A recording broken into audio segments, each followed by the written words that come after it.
Everyone knows Medusa as the monster, the snake-haired Gorgon, the killer who turned men to stone.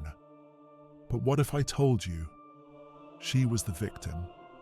In ancient Greece, they called her evil. Today, we'd call her a survivor, because this isn't a story about monsters. This is a story about how monsters are made, about power, about betrayal, about injustice, and how sometimes the greatest monsters are the ones we call gods.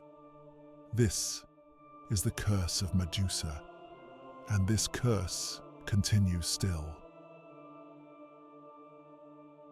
In the heart of Athens, rising above the Acropolis, stood the magnificent temple of Athena.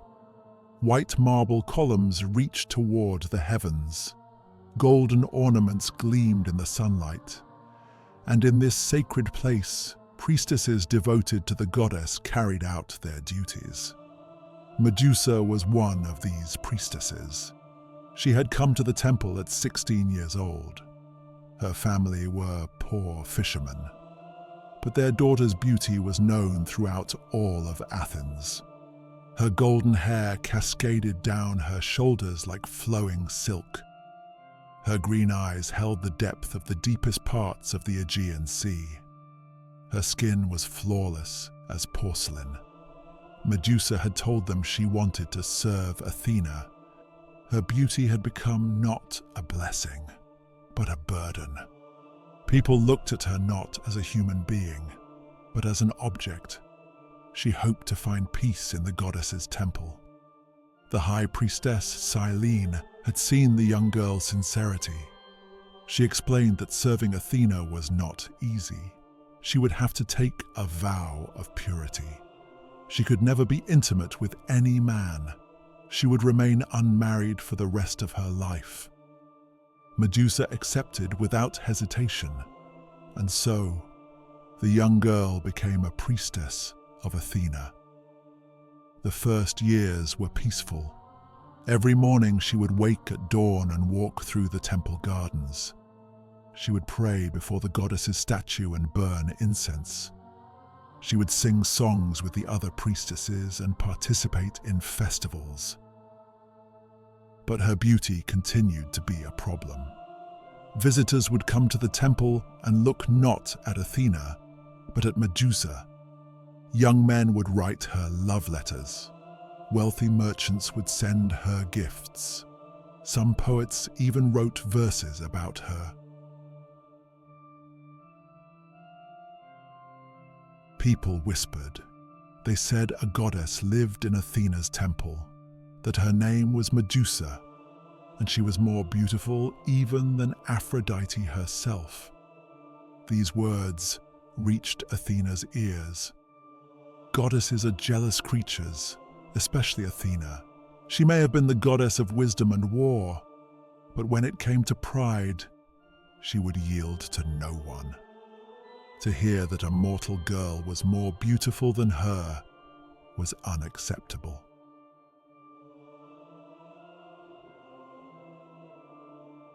But Athena was patient. She waited, she watched, and she searched for an opportunity.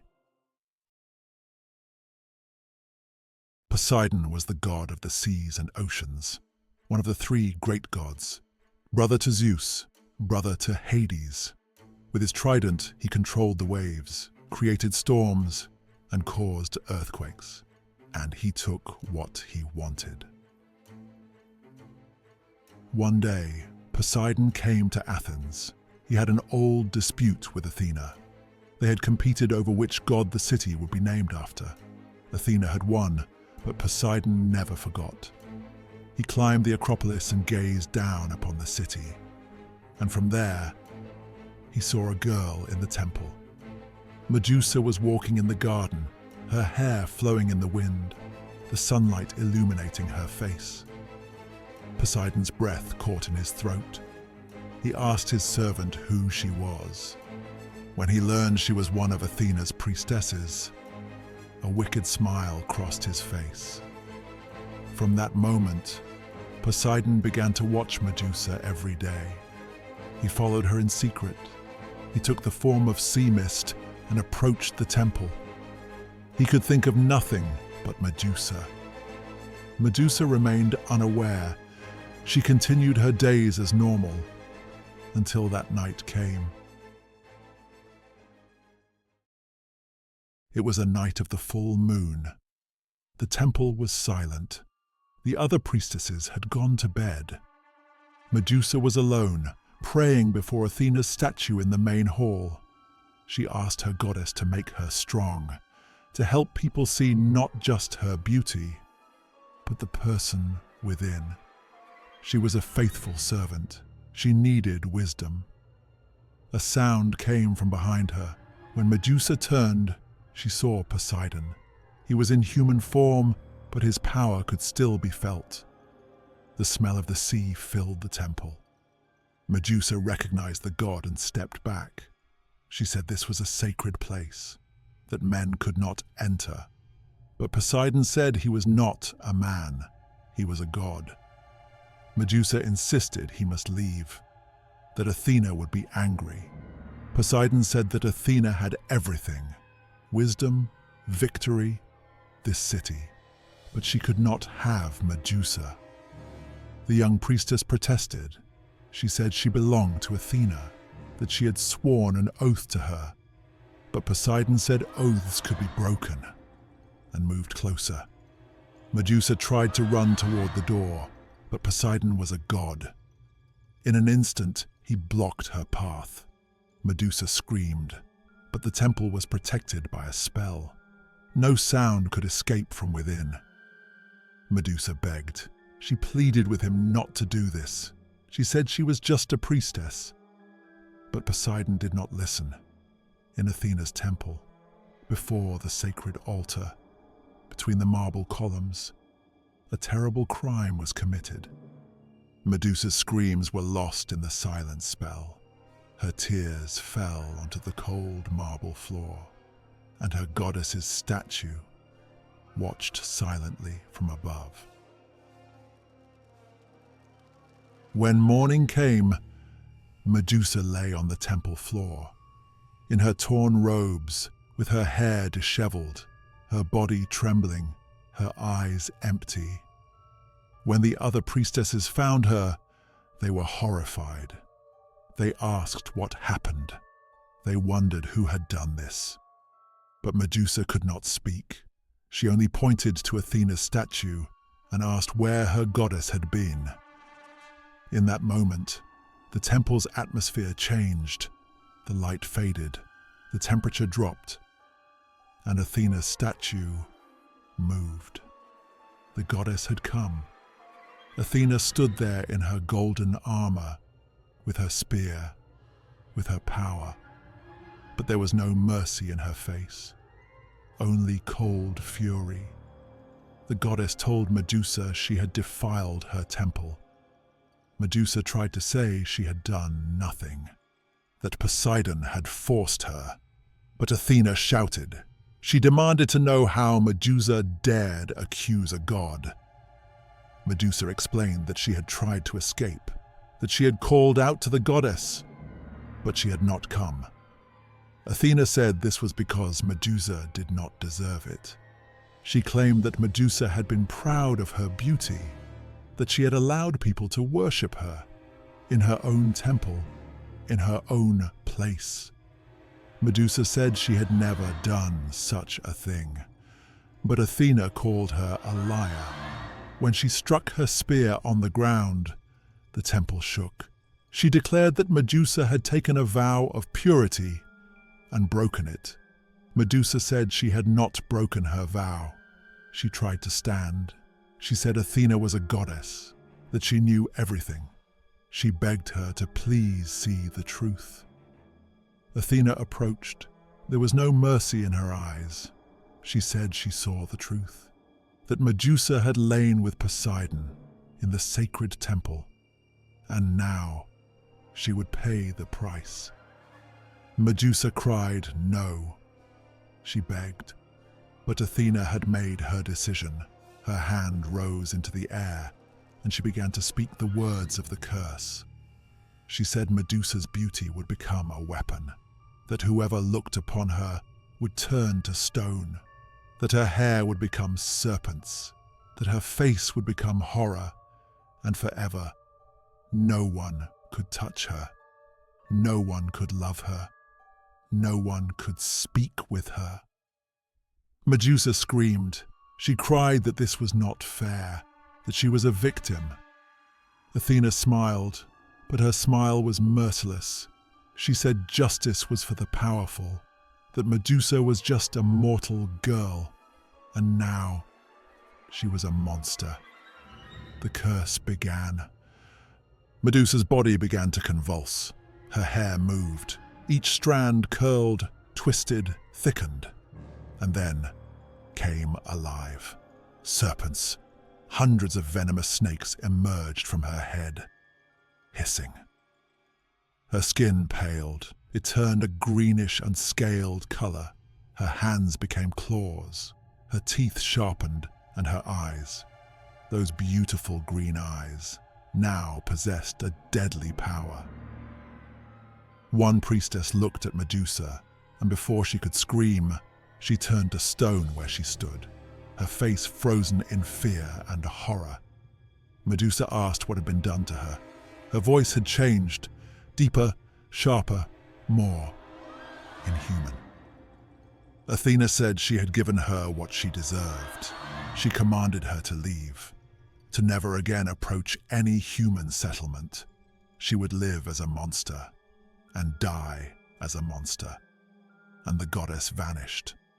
Medusa was left alone, in the center of the temple, beside the petrified priestess, with her serpent hair and her cursed gaze. That night, a scream rose from Athena's temple, so filled with anguish that all of Athens heard it, but no one dared to look, because Medusa was no more. Only the Gorgon remained. Medusa fled from the temple, in the darkness, barefoot, in her torn clothes. She ran through the streets, the serpents on her head hissing, tears streaming down her cheeks. She called for help, but a man heard her and looked out his window. His eyes met Medusa's eyes, and he turned to stone.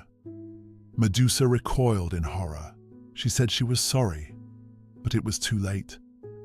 Other people began to emerge.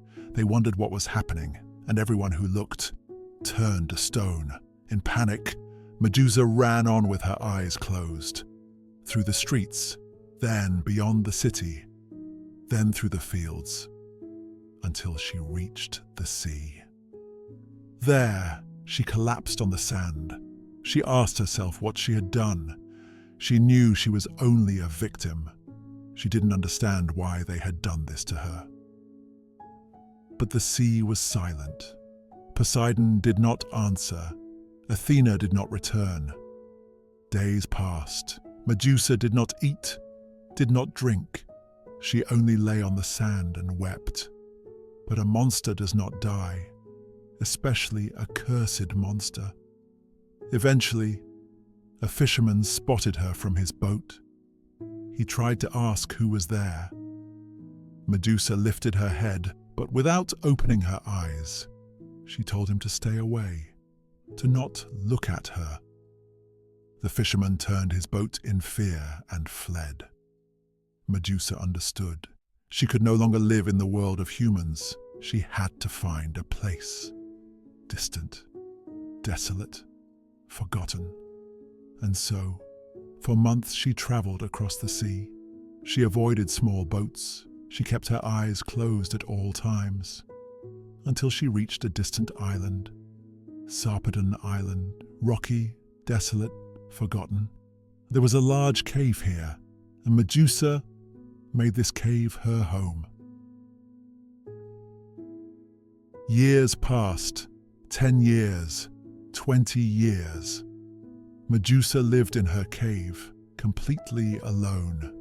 Every day, she would sit in the depths of the cave and remember the days in the temple, the laughter, the hopes.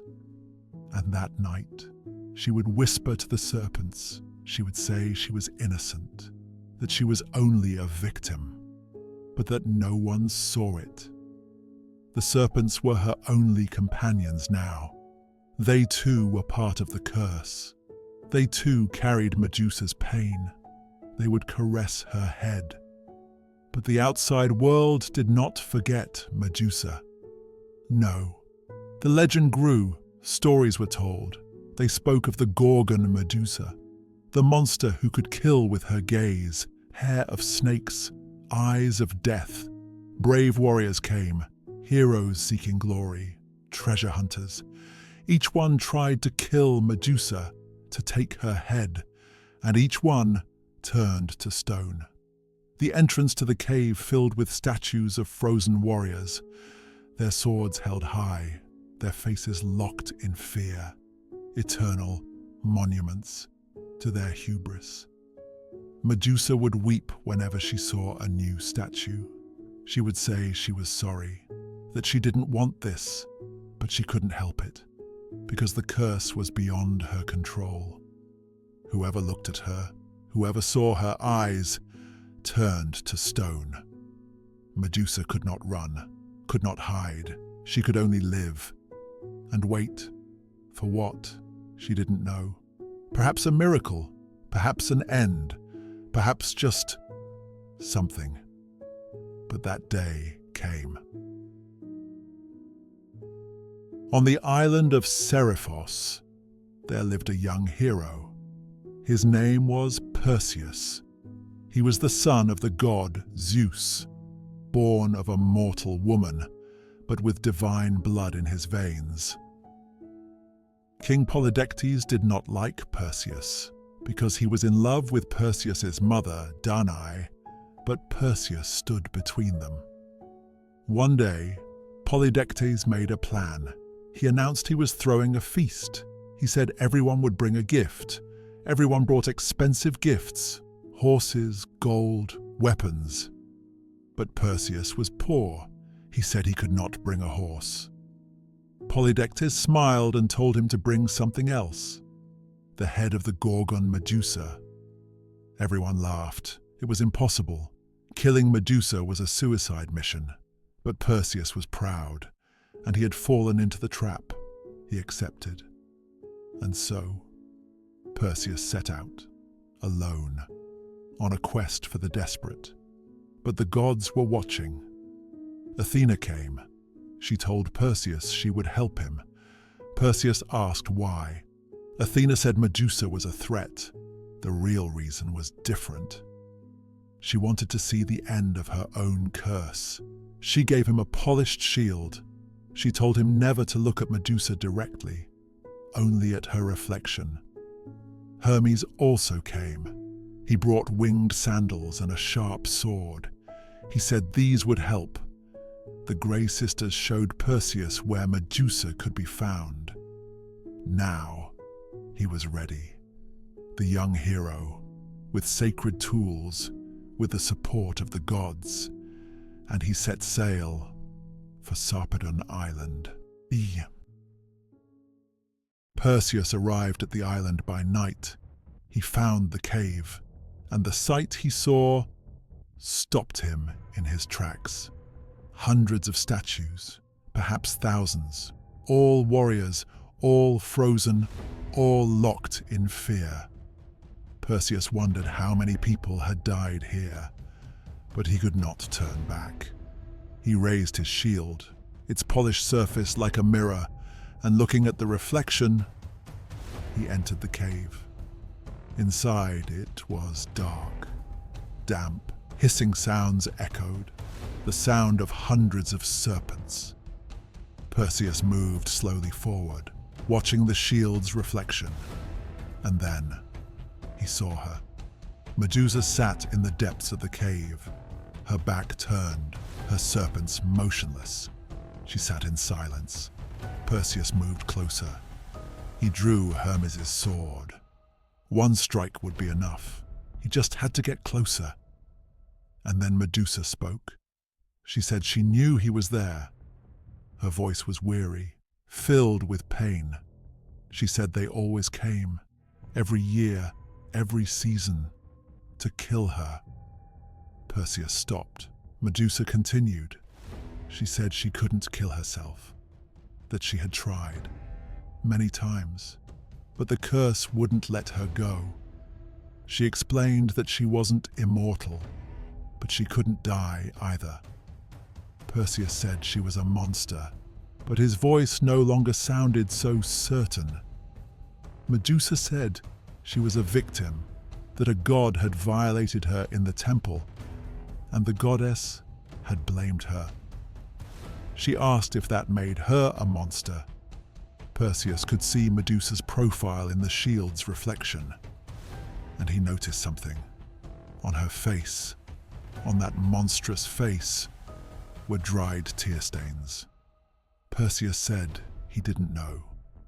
Medusa said of course he didn't. She added that no one did. They only looked at the monster.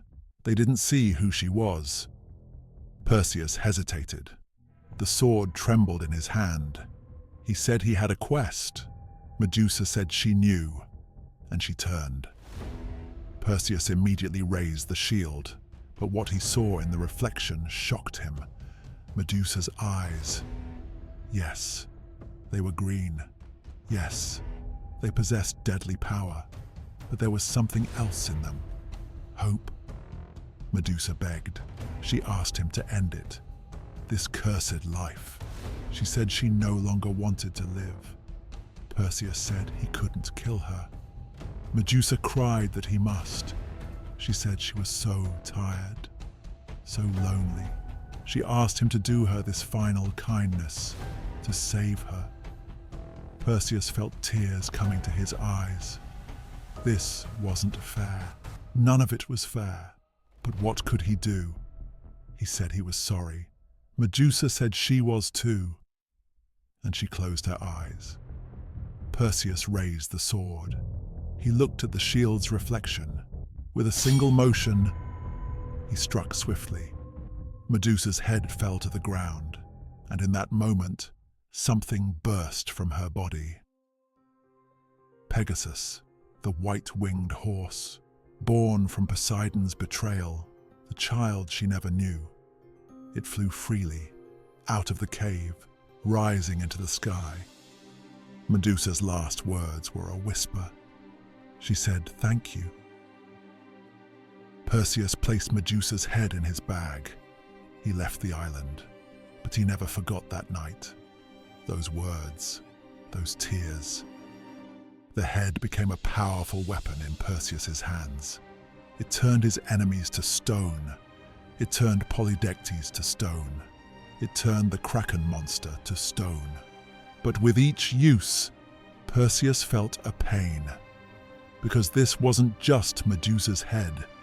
This was the remains of a victim. Eventually, he gave the head to Athena. The goddess placed it on her own shield, the Aegis, as a symbol of her victory. But people would never know the truth. The story of Medusa changed. She was now just a monster, a threat that needed to be killed. No one remembered that night in the temple. No one remembered the tears. No one heard her pleas. Only the legend remained. The Gorgon Medusa, the snake-haired monster. But now, thousands of years later, we know the truth. Medusa was not a monster.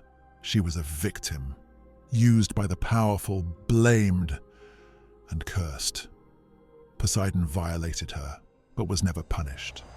Athena cursed her, but was never questioned. Perseus killed her and became a hero. And Medusa? She only suffered and was forgotten. So who were the real monsters? The woman who killed with her gaze? Or the gods who turned an innocent woman into a monster? Medusa's story is a story about power and injustice, about how victims are made to look guilty, and how history is rewritten. Perhaps the most terrifying monsters are the ones who never look like monsters at all. Perhaps the greatest curses are the ones that live on even after death. This is the curse of Medusa, and this curse continues still.